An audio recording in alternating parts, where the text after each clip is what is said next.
धुनीला धुनीला जमाए हो और धौरा तरी माँ तनला तपाए हो।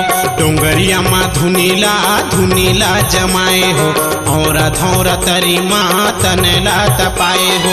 ए बाबा मोर होगे सत के अंजोर, ए गुरु मोर होगे सत के अंजोर। डोंगरिया माँ धुनीला धुनीला रमाए हो और धौरा तरी माँ तनला तपाए हो। डोंगरिया माँ धुनीला धुनीला रमाए हो और धौरा तरी माँ तनला तपाए हो।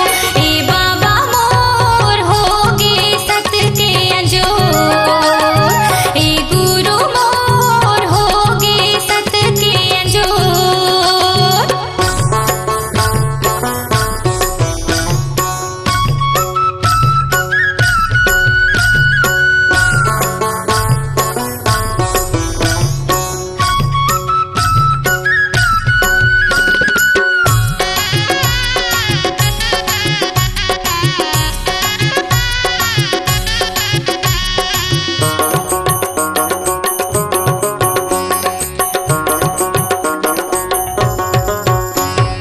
महंगू घर जन्म लिए अमरौतीन के कोरामा वो दाई के कोरामा। छत्तीसगढ़ गिरौदपुरी धान के कटोरा माँ, धान के कटोरा माँ। महंगू घर जन्म लिए अमरौतीन के कोरामा वो दाई के कोरामा। छत्तीसगढ़ गिरौदपुरी धान के कटोरा माँ, धान के कटोरा माँ। सत के दियाला बाबा दुनिया माँ जलाए हो। सत के निशानी जोड़ा खम्बाला गड़ाए हो। ए बाबा मोर होगे सत के अंजोर, ए गुरु मोर होगे सत के अंजोर।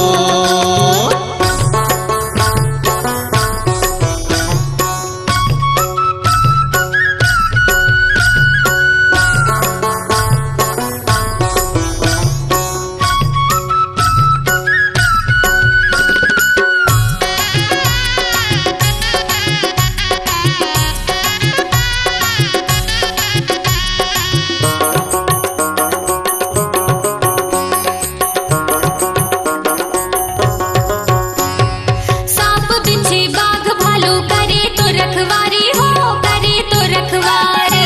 विकट वन में कैसे बैठे महिमा है तोर भारी हो, महिमा है तोर भारी।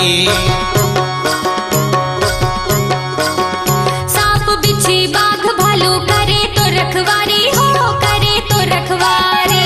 विकट वन में कैसे बैठे महिमा है तोर भारी हो, महिमा है तोर भारी। गंगा जमुना त्रिवेणी धोए तोर चरण लाहो। बड़ा मुश्किल में पाए तोरे दर्शन लाहो। ए बाबा मोर होगे सत के अंजोर, ए गुरु मोर होगे सत के अंजोर।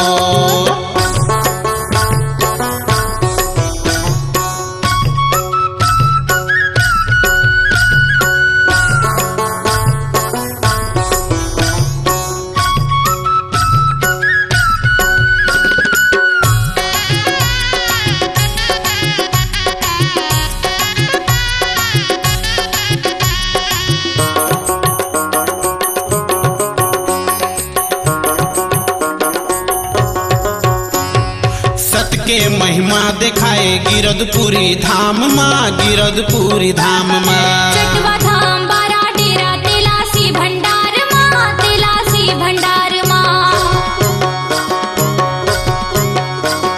सत के महिमा दिखाए गिरदपुरी धाम माँ, गिरदपुरी धाम माँ। चटवा धाम बारा डेरा तेलासी भंडार माँ, तेलासी भंडार माँ। बिनती ला सुन के बाबा जल्दी तय है आ जाओ। कलम महाराजेन रंगीला के तहु हाँ समा जाओ। हे बाबा मोर कर दे जग मांजो, हे गुरु मोर कर दे जग मांजो। डोंगरिया माँ धुनीला धुनीला जमाए हो और धौरा तरी मातन ला तपाए हो डोंगरिया माँ धुनीला धुनीला रमाए हो और धौरा तरी मातन ला तपाए हो हे बाबा मोर होगे सतकी अंजो हे गुरु मोर कर दे जग मांजो हे बाबा मोर होगे सतकी अंजो हे गुरु मोर कर दे जग